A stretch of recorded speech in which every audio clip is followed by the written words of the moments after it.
সম্মান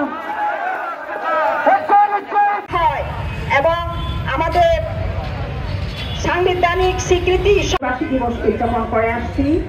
সেই ধারাবাহিকতায় আজকেও আমরা সরকারের কাছে দাবি থাকবে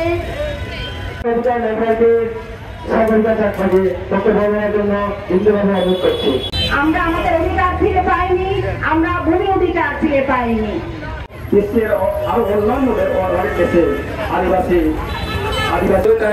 বা তারা এই আদিবাসীদের টেকনোলজি, ইঞ্জিনিয়ারিং আর্টস আর ম্যাথমেটিক্স এই দিবসটি পালন করার জন্য উদ্যোগ নিয়েছেন জাতিসংঘ।